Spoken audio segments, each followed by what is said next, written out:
Hi masters, అందరికీ నమస్కారము. ముందుగా మనందరి గురువైనటువంటి బ్రహ్మర్షి పత్రి సార్, అమ్మ స్వర్ణమాల పత్రి అమ్మ దివ్య ఆశీస్సులతో మనం వాక్షేత్రం బుక్కు సార్ రాసినటువంటి బుక్కుని మనం చదువుకుంటున్నాము.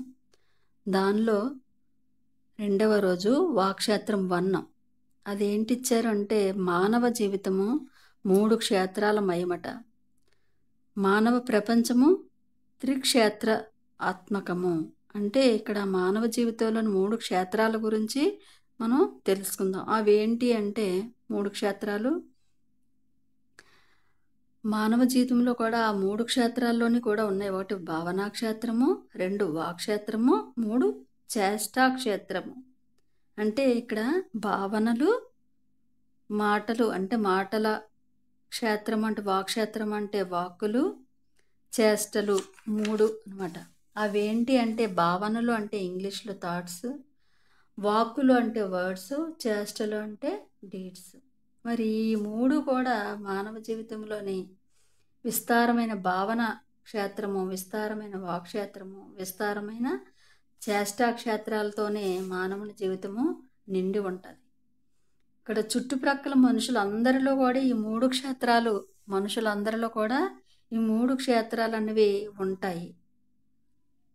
భావనా క్షేత్రము, వాక్షేత్రము, చేష్టా క్షేత్రము, ఈ 3 క్షేత్రాల్లో ఉన్న మానవ జీవితాల్లో మానవ ప్రపంచము నిండి ఉంది. అసలు ఈ 3 క్షేత్రాల వాటి గురించి మనం తెలుసుకుందాం ఫ్రెండ్స్. ఇప్పుడు ఇవి జీవితంలోనే చాలా ముఖ్యమైన అంశాలు అన్నమాట. ఏంటి అంటే, ఇక్కడ మానవుడు తన జీవితాన్ని అర్థము చేసుకుంటేనే కానీ జీవితంలో ఆనందము పొందలేడు, సమర్థతకి నోచుకోలేడు. ముందు ఏంటి అర్థం చేసుకుంటే, తానేమిటో తెలుసుకోవాలి. అంటే మ్యాన్ నో దే సెల్ఫ్ అంటే జీసస్ క్రైస్ట్, నిన్ను నువ్వు తెలుసుకో.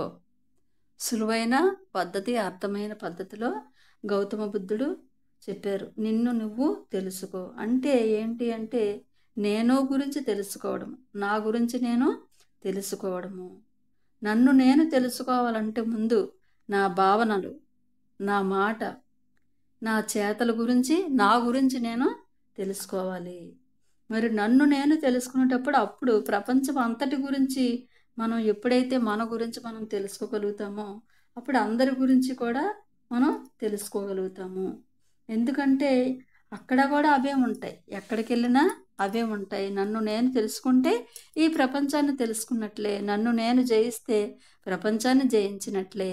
నాతో నేను హాయిగా ఉండగలిగితే ప్రపంచంలో ఎక్కడికి వెళ్ళినా ఎవరితోనైనా మనం హాయిగా జీవించగలము. మరి మనతో మనం హాయిగా లేనప్పుడు, మరి శాంతిగా లేనప్పుడు నువ్వు ఎక్కడికి వెళ్ళినా ప్రపంచంలో శాంతంగా హాయిగా ఉండడం అన్నది నీకు అక్కడ అసంభవము. మరి నా జీవితం గురించి నేను తెలుసుకోవడం అన్నమాట ఇక్కడ. అలాగే మానవుడికి ఉన్నవి ఆలోచనలు, మరి వాక్కులు, చేష్టలు. దీనినే మనస వాచ కర్మణ అని కూడా చెప్పుకోవచ్చు.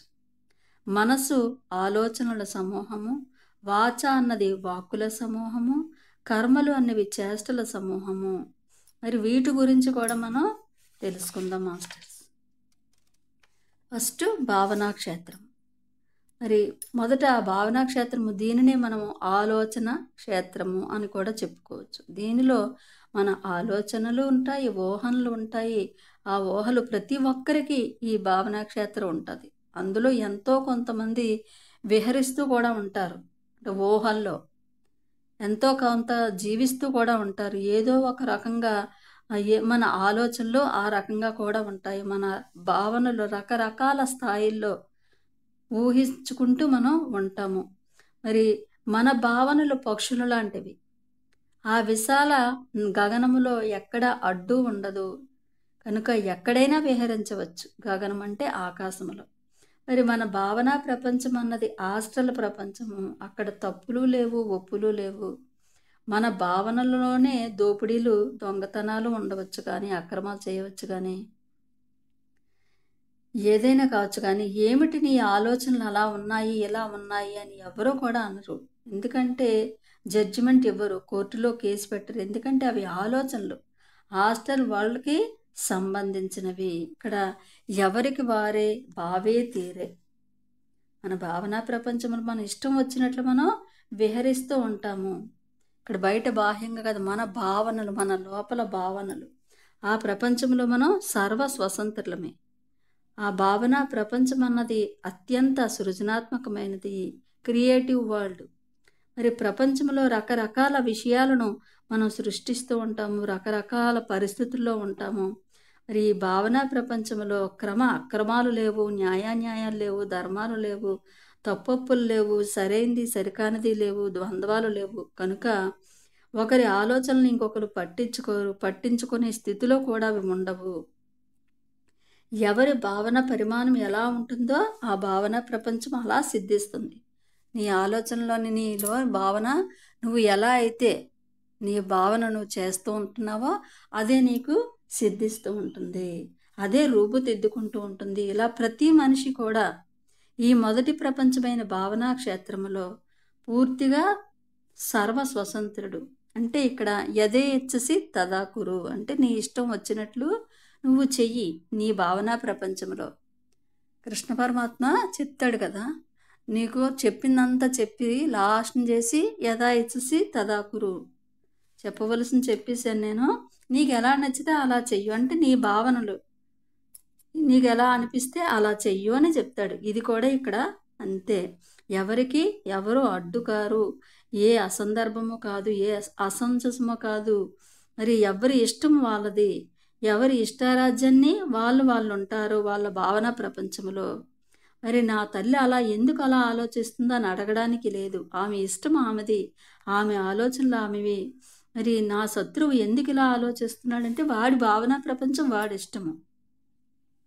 మరి వాళ్ళు ఎందుకు అలా ఆలోచిస్తున్నారంటే మనం వాళ్ళని బట్టి మనల్ని బట్టి వాళ్ళు కాదు, వాళ్ళని బట్టే వాళ్ళు ఉంటారు, ఎవరిని బట్టే వాళ్ళు ఉంటారు, మనల్ని బట్టే మనం ఉంటాం, ఎవరి ఆలోచనలు బట్టి వాళ్ళు ఉంటారు ఇక్కడ. అంటే ఇక్కడ మన ఆలోచన ప్రపంచము మనలోంచి పుడుతుంది, వాళ్ళ ఆలోచన ప్రపంచము వాళ్ళలోంచి పుడుతుంది. ఎవరెవరి భావన ప్రపంచంలో వాళ్ళ ఆలోచనలోకి వాళ్ళు స్వతంత్రులు అవుతూ ఉంటారు. మరి ఒక విధంగా ఆలోచించామనుకోండి, ఒకరిని చంపాలి అని ఆలోచిస్తున్నారు అనుకోండి ఒకరినొకరు, మరి ఆ ఆలోచనలోనే నేను చనిపోతే పైలోకాలకు వెళ్ళేటప్పుడు ఎందుకు అలా ఆలోచించావని అక్కడ ఎవరూ అడగరు అక్కడ. ఎందుకంటే ఇక్కడ మనము ఎలా వాటిని మనం పట్టించుకోము, అక్కడ వాళ్ళు కూడా అంతకన్నా పట్టించుకోరు పైలోకవాసులు. అక్కడ మనల్ని ఎవరో అడగరు, ఎందుకు అలా ఆలోచిస్తున్నావు అని చెప్పి కనుక మన ఆలోచనలు మనం ఎంత మాత్రం సిగ్గుపడవలసిన పని లేదు. ఎందుకంటే నీ ఆలోచనలు కంట్రోల్ చేసుకో అని వేదాంతంలో చెప్తూ ఉన్నారు. మరి మన ఆలోచనలను కంట్రోల్ చేసుకోవాల్సిన అవసరం లేనే లేదు. మరి ప్రాచీన భారతదేశ సాంప్రదాయాల్లో ఆలోచనల్ని కంట్రోల్ చేసుకోమని చెప్పరు, అయితే అది ఎంత మాత్రమో సత్యము కాదు. కంట్రోలు ఎక్కడ చేయాలి, ఎక్కడ చేయాలో అక్కడ చేయాలి, కానీ ఎక్కడ కంట్రోల్ అవసరం లేదో అక్కడ చేయవలసిన అవసరం కూడా లేదు.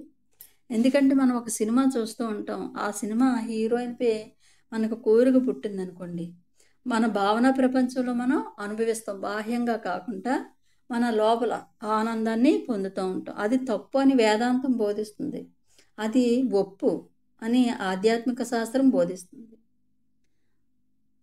మరి మిడిమిడి జ్ఞానులు వేదాంతులు సంపూర్ణ జ్ఞానముతో ఆరితేరిన వారు, సహస్రార స్థితిలోని వారు కనుక వేదాంతము వైరాగ్యము బోధిస్తుంది. ఆలోచనలను క్రమములో పెట్టుకోమని చెప్తుంది, ఆలోచన దుమారము లేపుతుందని చెప్తుంది, ఆలోచనలకు చెలరేగ కనివద్దని చెప్తుంది. ఇది ఏమాత్రము కూడా సత్యము కాదు. ఎందుకంటే విశుద్ధ చక్రములో ఉన్న యోగులకు ఇది అర్థము కాదు, ఆజ్ఞా చక్రములో విహరిస్తున్న ఆత్మజ్ఞానులకే ఇది అర్థమవుతుంది. ఇప్పుడు ఎగ్జాంపుల్ ఏంటంటే, ఒక లోయర్ స్థితిలో అంటే ఒక అల్ప స్థితిలో ఏది సత్యము అనుకుంటామో ఉన్నత స్థితిలో అది అసత్యం అయిపోతుంది. దానికి ఎగ్జాంపుల్ న్యూటన్ ఇలా అన్నారంట. ఇది ఐన్స్టీన్ దగ్గరికి వచ్చేసరికి ఏంటంటే, the shortest distance between 2 points is straight line అని న్యూటన్ చెప్పారు. ఐన్స్టీన్ ఏం చెప్పారు, the shortest distance between 2 points is a curve. అంటే ఇది స్పేస్ ఫిజిక్స్ తెలిసిన వాళ్ళకి ఇది అర్థమవుతుంది, కానీ తెలియని వాళ్ళకి అర్థం కాదు. ఇది క్వాంటమ్ ఫిజిక్స్లో ఇక్కడ మరి న్యూట్రన్ ఫిజిక్స్లో వచ్చేసరికి ఎవ్రీథింగ్ ఈజ్ క్యాప్టెన్, అంటే అలాగే ఆలోచనలు తప్పొప్పులు ఉన్నాయని అల్పజ్ఞులు, ఆలోచనలు ఏమాత్రము తప్పొప్పులు లేవని అన్నారు సర్వజ్ఞులు ఉన్నతులు. ఇలా ఎవరో కూడా తమ తమ భావనా ప్రపంచాల్లో తప్పు చేస్తున్నామని సిగ్గుపడరాదు. గిల్టీ ఫీలింగ్స్ అన్నది మన భావనలో అక్కర్లేదు. మన బాహ్యంగా చేసినప్పుడు అది తప్పు అని తెలిసినప్పుడు మనం ఫీల్ అయినా పర్లేదు, కానీ మన భావనలో అయితే మాత్రం సిగ్గుపడరాదు అని చెప్తున్నాను. ఇక్కడ గిల్టీ ఫీలింగ్ అక్కడ ఉండాలి బాహ్యంగా, భావనా క్షేత్రములో, ఆలోచన క్షేత్రములో అవే అక్కర్లేదు. మరి యథా ఇచ్చసి తథా కురు అంటే నీ ఇచ్చ ఎలా ఉందో అలా చెయ్యి నీ భావనా ప్రపంచములో అని కృష్ణుడు కురుక్షేత్రంలో చెప్పారు కదా. మరి అవి భావనా క్షేత్రంలో పనికి వస్తాయి, అయితే కురు క్షేత్రంలోని పనికి వస్తాయి అని నేను ముందుకు చెప్తాను. కురుక్షేత్రం అంటే కర్మక్షేత్రము, అంటే చేష్టాక్షేత్రము, అందులోనూ ఇది పనికి వస్తుంది.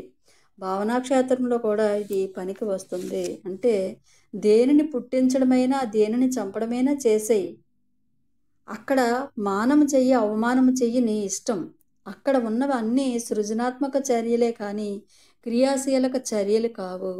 మరి ఇంకా కారణ లోకాలలోనే ఈ భావనా ప్రపంచం ఉంది, కానీ ఇంకా కార్యాలలోకి రాలేదు. అంచేత ప్రాసిక్యూషన్ ఉండదు. కార్యం అన్నదే ప్రాసిక్యూషన్ చేయబడుతుంది, కానీ కారణము కాదు. కనుక కారణము కారణస్థితిలోనే ఉన్నప్పుడు అది ఎవరి జడ్జిమెంట్కి అందదు.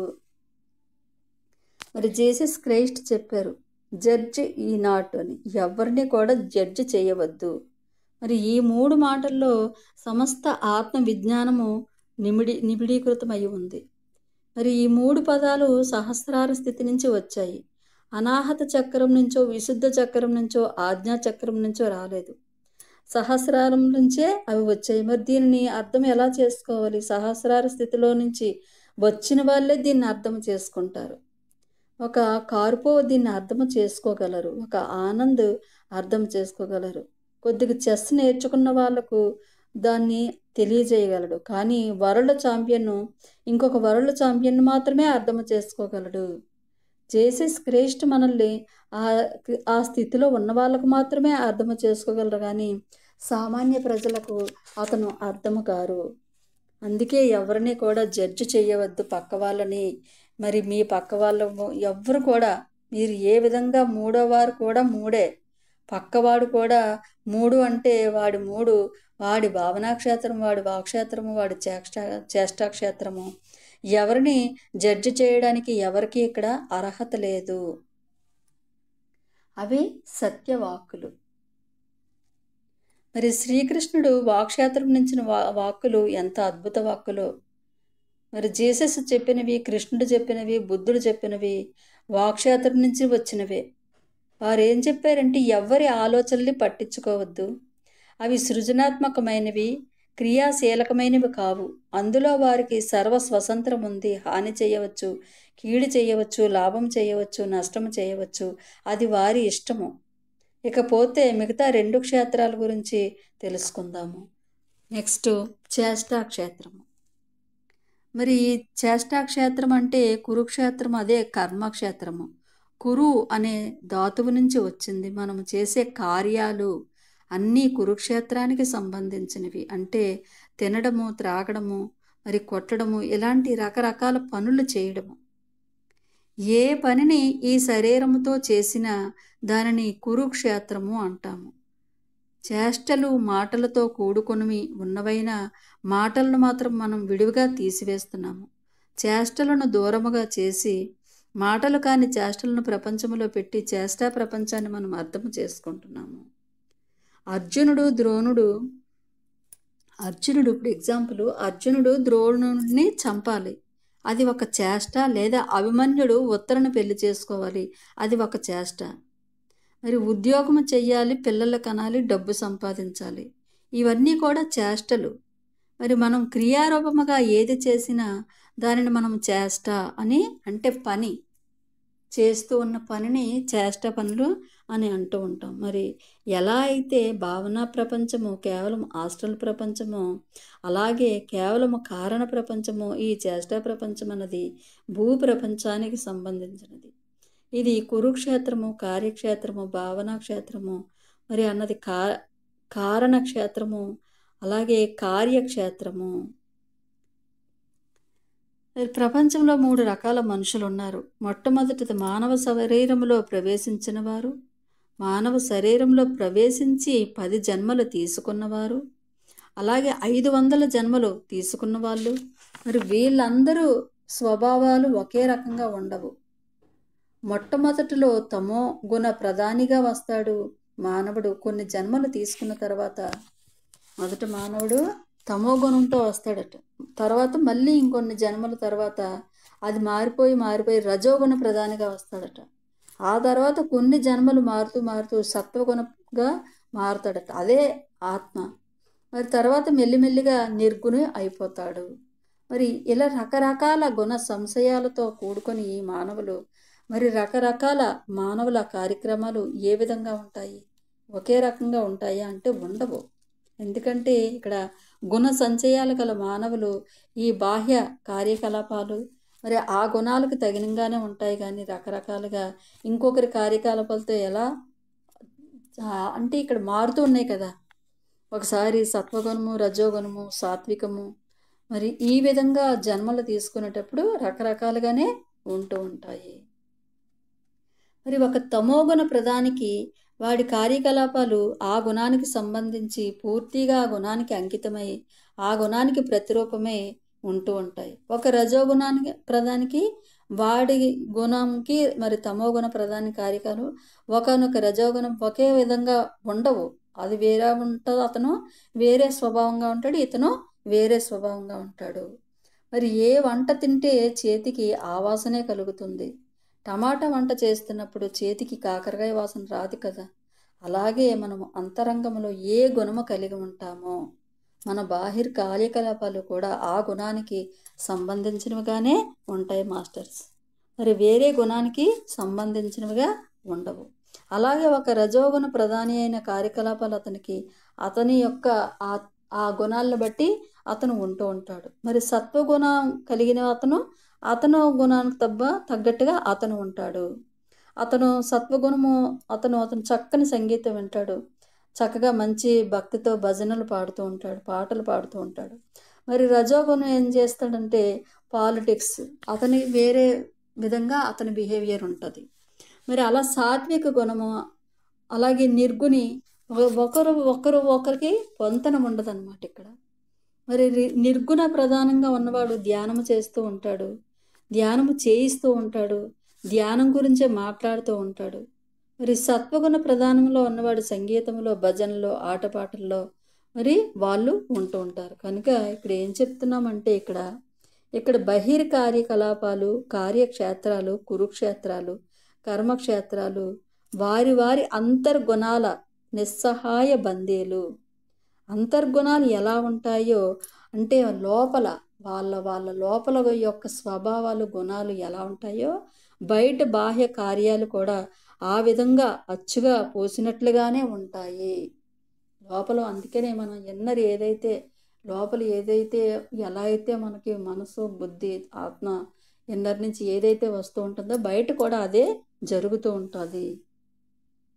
మరి మీ కార్యకలాపాలు, మీ స్వధర్మ యొక్క పరిచయాలు, మీ గుణము యొక్క ఒక రకంగాను కార్యం ఒక రకంగాను ఉండటం అసంభవం. ఈ గుణం అనేది అంత త్వరగా మారుతుందా అంటే మారదు. అది మెల్లిమెల్లిగా మారుతూ ఉంటుంది. ఇప్పుడు ఒక్కొక్కరు ఇన్ని రకాలుగా ఉన్న సత్వ రజో గుణ వాళ్ళ గుణాలు బట్టి వాళ్ళని కొన్ని జన్మలు బట్టి వాళ్ళు అలా 1000 జన్మలు అలా తీసుకొని ఏ పనులు చేస్తాడో ఆ పనులతోటే అతను ఏ గుణంతో వస్తాడో ఆ పనులే చేస్తాడు. అక్కడ తప్పు ఎక్కడ ఉండదు. ఎందుకంటే అతను నిర్ణయించుకొని వచ్చాడు కాబట్టి. ఇక్కడ తప్పు పట్టడం అన్నది అన్నిటికన్నా పెద్ద తప్పు. కనుక మానవుడు కొన్ని జన్మల్లో తమోగుణంగా పుట్టాల్సిందే, మరికొన్ని జన్మలు రజోగుణంగా ఉండవలసిందే, మరికొన్ని జన్మలు సత్వగుణంగా ఉండాల్సిందే. మరి చివరిగా నిర్గుణుడు అవుతాడు కనుక ఎవరిని ఇక్కడ వాళ్ళు అందుకే ఎవరు ఎలా ఉన్నా మనం స్వీకరించవలసిందే. No judgement, no complaint. అందుకే సారు సింపుల్ అర్థమయ్యే పద్ధతిలో మనకంతా నాలెడ్జ్ ఇచ్చే వెళ్ళారు. మరి జీసస్ క్రైస్ట్ ఒక ప్రాస్టిట్యూట్ని రాళ్ళతో కొట్టబోతుంటే మీలో తప్పు చేయని వాళ్ళు ఎవరో వాళ్ళు మాత్రమే రాళ్ళతో కొట్టండి అని అన్నారు. అందరూ రాళ్ళు కింద పడవేశారు. ఎవరి స్థాయిల్లో వాళ్ళు తప్పులు చేస్తూనే ఉంటాం. ప్రతి ఒక్కరిని కూడా నేను తప్పు చేయలేదు అని అనుకుంటాం, కానీ మనకు తెలియకుండానే మనం కొన్ని తప్పులు చేస్తూ ఉంటాం. మరి జీసస్ క్రైస్ట్ ఎప్పుడైతే అలా చెప్పారో ఆ రాళ్ళతో కొడదామని ఆ ప్రాస్టిట్యూట్ని అందరూ కూడా రాళ్ళు కింద పడేశారంట అతన్ని, ఆ పెద్ద అతన్ని. కాబట్టి ఎవరిని కూడా మనం తప్పు పట్టే సమర్థత మనకి లేదు. అలాగే ఎవరి చేష్టలను కూడా మనం నిందించకూడదు. ఎవరి చేష్టల్ని నిందించే అర్హత కూడా మనకి లేదు. ఈ లోకములోనే కాదు, మరి ఏ లోకములో కూడా మనము ఎవరిని కూడా నో జడ్జిమెంటు, నో కంప్లైంటు. మరి చేష్టా ప్రపంచం అనేది అంతర్గుణ ప్రపంచం యొక్క బందీ. భగవద్గీతలో అంటాడు కృష్ణుడు, తమో రజో సాత్విక గుణాలు ప్రకృతి సహజము. అవి ప్రకృతి ఒడిలో నుంచి వచ్చాయి. అవి నువ్వు కాదు, నీ చేష్టలు నువ్వు కాదు, నీ రజోగుణము నువ్వు కాదు, నీ తమోగుణము నువ్వు కాదు, నీ సాత్విక గుణము నువ్వు కాదు. నువ్వు గుణరహితుడివి. అది నీ వస్తుతః నీ యొక్క ప్రకృతి. మిగతా ప్రకృతుల రజోతమో సాత్విక గుణాలు తమంతట తాము పనిచేస్తూ పోతూ ఉంటాయి. అవి వస్తూ ఉంటాయి, పోతూ ఉంటాయి. అవి నువ్వు కాదు. అక్కడ నువ్వు నేను అన్నది లేదు. అవి చేసుకుంటూ వెళ్ళిపోతాయి. నువ్వు సాక్షిభూతుడివే, కేవలము సాక్షి మాత్రుడివిగా కా నువ్వు. వాటిని పట్టించుకోవలసిన అవసరం లేదు. వాటిని పట్టించుకోవాల్సిన అర్హత కూడా లేదు. మనం నడుస్తుంటే మన నీడను మనం పట్టించుకోము. మనం ఎటువైపు వెళ్తే మన నీడ అటువైపు సహజంగానే అది వస్తూ ఉంటుంది. మనం ఆగిపోతే అది ఆగిపోతుంది. మరి నిజమైన క్రియాశీలక మనం ఎవరయ్యా అంటే వాక్షేత్రము. మనం ఇప్పుడు మూడో క్షేత్రం గురించి చెప్పుకుందాం మాస్టర్స్. మరి మూడో క్షేత్రము, మొదటిది భావనా క్షేత్రము, 2 వాక్షేత్రము, 3వది చేష్టా క్షేత్రము. మరి ఇందులో కూడా కృష్ణుడు అర్జునుడితో ఏం చెప్పాడంటే యథాయిచ్చసి తదాకురు అంటే ఇక్కడ భగవద్గీత అంతా అయిపోయింది. చెప్పేదంతా ఆయన చెప్పేశాడు. తన వాక్షేత్రంలో నుంచి ఏ వాక్కులు సంధించాలో, బయటకు తీసుకురావాలో, అన్నింటినీ ఏ విధంగా చెప్పాలో ఆ విధంగా అంతా మొత్తం చెప్పాడు. మరి ఆయన బయటకు వచ్చేసాడు. తర్వాత ఏం చెప్పాడు? నీ ఇష్టం వచ్చినట్లు నువ్వు చెయ్యవయ్యా అన్నాడు. మరి నీ ఇష్టం వచ్చినట్లు నువ్వు చెయ్యవని అని చెప్పలేదు. నీ స్వధర్మం ఎలా అనిపిస్తుందో, నీ స్వగుణము ఎలా నిన్ను ప్రేరేపిస్తుందో, నీ ఇష్టం వచ్చినట్లు నువ్వు చెయ్యవయ్యా అని చెప్పలేదు. నీ స్వధర్మము, నీ లోపల నీ గుణము, నీకు ఏదైతే నీ ఇన్నర్లోంచి నీకు చెప్తుందో నువ్వు అదే చెయ్యు, అదే అలాగే వెలసిల్లు అని, అలాగే అనుగుణంగా నువ్వు వెలసిల్లడం కాదు, అప్పో దీపో అది అని చెప్పేసి బయటకు వచ్చాడు. మరి యథాయిచ్చసి తదా కురు అంటే, కురు అంటే కర్మ, చేష్ట అంటే నీ ఇష్టం వచ్చినట్లు చెయ్యి. వదిలిపెట్టేసి నీ ఇంటికి వెళ్ళి విచారణ చేసుకుంటావా నీ ఇష్టం, లేదా అంటే యుద్ధం చేస్తావా, గాంధీవం తీసుకొని అందరినీ సంహరిస్తావా, నీకు ఏది ఇచ్చగా ఉందో అది చెయ్యు. చంపుతావా చంపు, పరిగెత్తి పారిపోతావా పరిగెత్తి పారిపో. నీ ఇష్టం, నీ చేష్టలు నీ ఇష్టం, నీ చేష్టా ప్రపంచము నీ ఇష్టము. నా ఆలోచన ప్రకారము, నా వాక్కు ప్రకారము, నా బుద్ధి ప్రకారము నువ్వు జీవించవద్దు. నాకు నచ్చినట్టుగా నువ్వు జీవించవద్దు. నీ బుద్ధి ప్రకారము నువ్వు జీవించు. నీకు ఏది తోస్తే అది చెయ్యు. ఇందులో గుర్తించవలసింది ఎక్కడా లేదు. చంపు, ఎవరిని నిన్ను గర్వించడానికి అర్హత లేదు. పరిగెత్తిపో, ఏమో అది చేస్తే చెయ్యి, అది చెయ్యగలవేమో చెయ్యలేవేమో కూడా, నాకేమో నువ్వు చెయ్యలేవేమో అనిపిస్తుంది అని చెప్పాడనమాట కృష్ణుడు. మరి అలా గాంధీవం వదిలిపెట్టేసి 3 అడుగులు వెనక వేసావనుకో, నీ విరోధి నవ్వుతాడు. గేలి చేస్తే వెంటనే నీకు ఉక్రోషం వచ్చి మరి దాని చేత వేధించబడి వెంటనే గాంధీవం పోని మళ్ళీ వాళ్ళంతా విధ్వంసం చేస్తావు.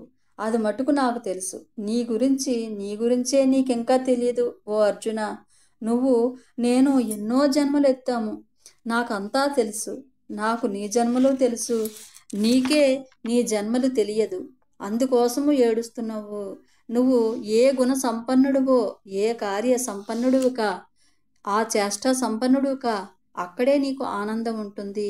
అంటే అదే యథా ఇచ్చ తదా కురు. చెప్పవలసిందంతా చెప్పి మళ్ళీ ఇలా చెప్తున్నాడు అనమాట. నీ గురించి నాకు తెలుసు, నీ గురించి నీకే తెలియదు. తెలియక నువ్వు ఇలా ఉంటున్నావు. కాబట్టి నువ్వు ఆ కార్య సంపన్నుడు కా అని చెప్పి ఆ కురుక్షేత్రంలో కార్యక్షేత్రంలో నీకు ఇష్టం వచ్చినట్లు చెయ్యు. మానభంగం చేస్తావా, లేదంటే పోలీసులు వాళ్ళకి ఇచ్చినట్లు చేస్తావా, నువ్వే చేస్తావో నువ్వు చెయ్యు. లేదంటే వాళ్ళే చేస్తారు, వాళ్ళే చేస్తారు. కార్యక్షేత్రంలో వారు సర్వ పరతంత్రులు. మన కార్యాలన్నీ మన గుణాల అధీనంలోనే ఉంటాయి అని కృష్ణుడు అర్జునుడికి చెప్పాడనమాట. ఇలా ఒకరోజు ఏమైందంటే 25 రోజులు వెనుక నేను నేలకు 25 రోజులు ఒకతను 25 రోజులు టూర్కి వెళ్ళారట. టూరు చెయ్యాలి, ఇంటి దగ్గర భార్యతో ఉండేది చాలా తక్కువ అనమాట. ఒకసారి మా ఫ్రెండ్స్ అందరితో కలిసి ఒక వేశ్య గృహం దగ్గరికి వెళ్తే బాగుంటుంది అని అనుకున్నాడట. అనుకొని మిగతా అందరికీ మామూలే, నేను కూడా వెళ్ళాడట ఒక అతను. అక్కడ దాకా వెళ్ళి తిరిగి వచ్చేసాడట. నా వల్ల కాలేదు. అతను వెళ్ళాడనమాట. అంటే అతనుకి అవన్నీ అలవాటు ఫస్ట్ నుంచి లేవు. ఆ గుణాన్ని బట్టే కదా ఆ పని చేసే సర్తత కూడా వస్తుంది. అలా కార్యం చేయడానికి సిద్ధమే, కానీ ఆ గుణం ఒప్పుకోలేదు. వెంటనే తిరిగి వచ్చేసారు. చూసారా మరి? నా కార్యము నా గుణానికి బందీ, నాకు కాదు బందీ. అది ప్రకృతి సహజము.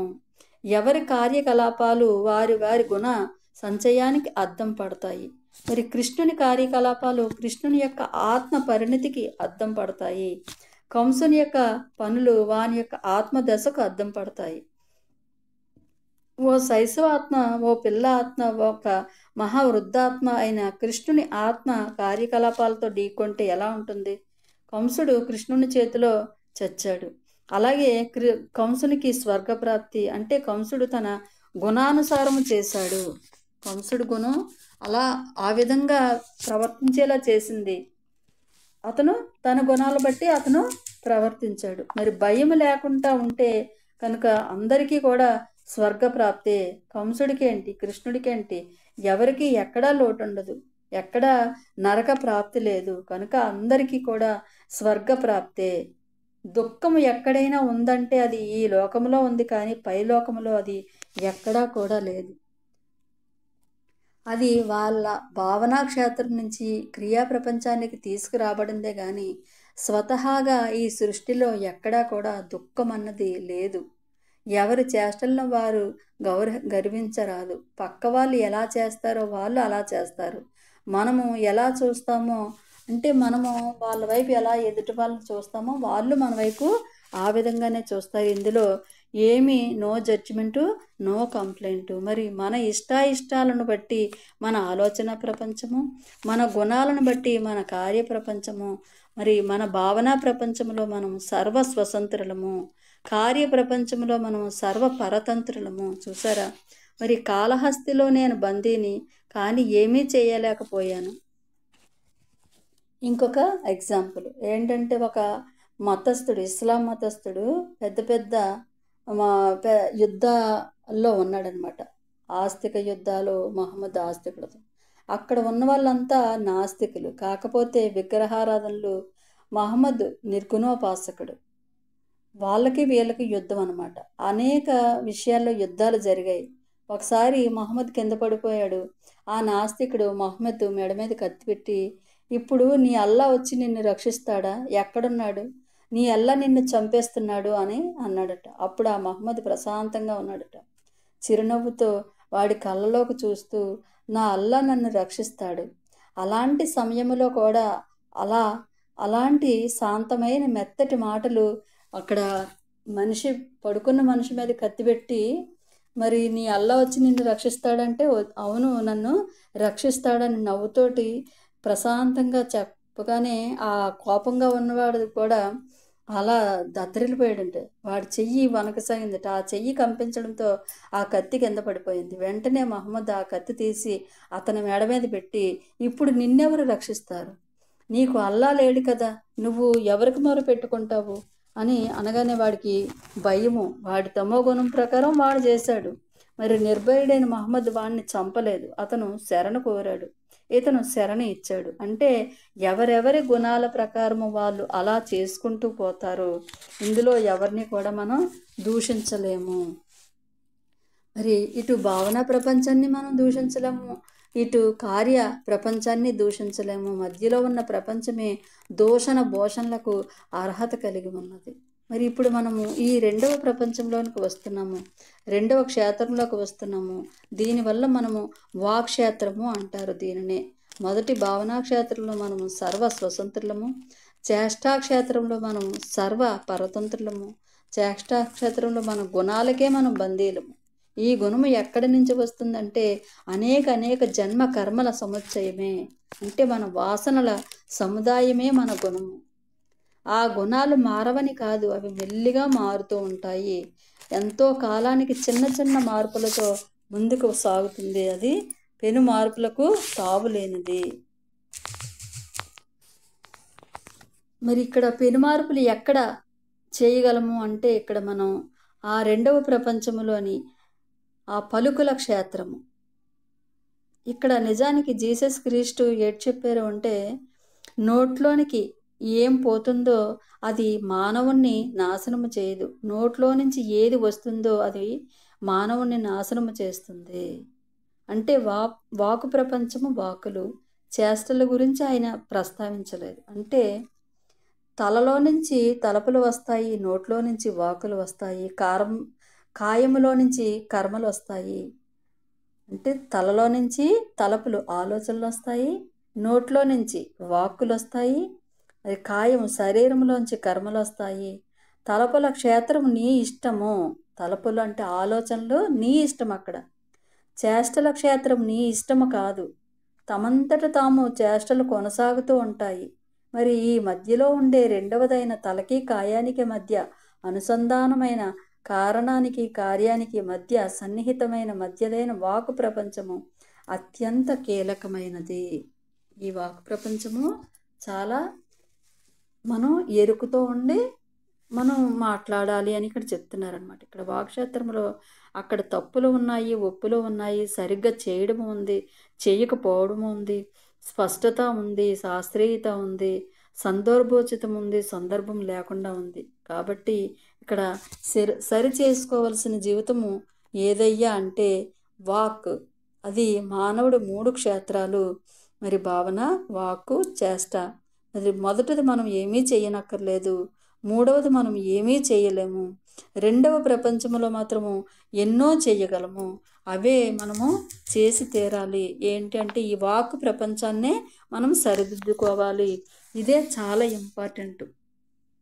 మరి మనం అందరూ మానవులందరూ ఏం చేస్తున్నారంటే ఎక్కడ సరి చేసుకోని అవసరం లేదో అక్కడ సరి చేయడానికి ప్రయత్నిస్తారు, ఎక్కడైతే సరి చేయలేమో అక్కడ కూడా సరి చేయడానికి ప్రయత్నిస్తారు. మరి రెండు అజ్ఞానపు చేష్టలే, జ్ఞానపు చేష్టలు కావు. ఏమిటి నిజమైన జ్ఞానపు చేష్ట అంటే రెండవ క్షేత్రమైన వాక్షేత్రంలో మొత్తము మనం సరి చేసుకోవాలి. ఇక్కడ భావనలోని మనం ఏమీ చేయక్కర్లేదు, రెండవ దాంట్లోనే చేష్టాక్షేత్రం అంటే చెయ్యాలి, అది ఖచ్చితంగా చేయవలసిన పనులు కాబట్టి అక్కడ మనం ఏమి చేయక్కర్లేదు. ఈ రెండవ దాన్ని సరి చేసుకోవాలి. మరి భగవద్గీతలో అర్జునుడు తన విషాదం అంతా వెళ్ళగొక్కున్నాడు. ఆ విషాదం ఎక్కడి నుంచి వచ్చింది అంటే అజ్ఞానపు మాటలు. వాడు నా తండ్రి, వీడు నా గురువు, వాడు నా సోదరుడు, వాళ్ళని నేను ఎలా చంపాలి? వాస్తవానికి ఎవడు నీ తండ్రి, ఎవరు నీ సోదరుడు, ఎవరు తాత, ఎవరు నీ గురువు? భజగోవిందంలో ఆదిశంకరాచార్యులు మరి చెప్పారు కదా, కస్వం కోహం కుత ఆయాత కామే జనని కోమే తాత. ఎవరు నీ తల్లి, ఎవరు నీ తండ్రి, ఇదంతా కూడా స్వప్నం నాయన అని చెప్పారు. మరి అర్జునుడు విషాదం వెళ్ళగెక్కితే కృష్ణుడు స్టాప్, హే అర్జున్, ఆ బాత్ నహి కర్నా, నువ్వు తప్పుగా మాట్లాడుతున్నావు, నీ మాటలు సరిచేసుకో, నీ మాటలు సత్యదూరము, సత్యవాకులేమిటో నేను చెప్తాను విను అని అప్పుడు గీతామృతం చెప్పారు కృష్ణ పరమాత్మ. మరి అర్జునుడు వాక్క్షేత్రం నుంచి వచ్చింది కాబట్టి అది విషాద యోగము. కృష్ణుడు భగవద్గీత శ్రీకృష్ణుడు వాక్క్షేత్రం నుంచి వచ్చింది. శ్రీకృష్ణుడు అర్జునుడి వాక్కులను సరిచేయడానికే పూనుకున్నాడు, కానీ అతని చేష్టలను కాదు. చివరిగా యథా ఇచ్చసి తదాకురు అన్నాడు, నీ ఇష్టం వచ్చినట్లు చెయ్యి. గీత అంతా చెప్పాక ఓ అర్జున, నేను చెప్పినట్లు చెయ్యి అనలేదు. ఎందుకంటే ఎవరి కర్మలను ఎవరి చేష్టలు మనము సరిచెయ్యలేము, అది అసంభవము.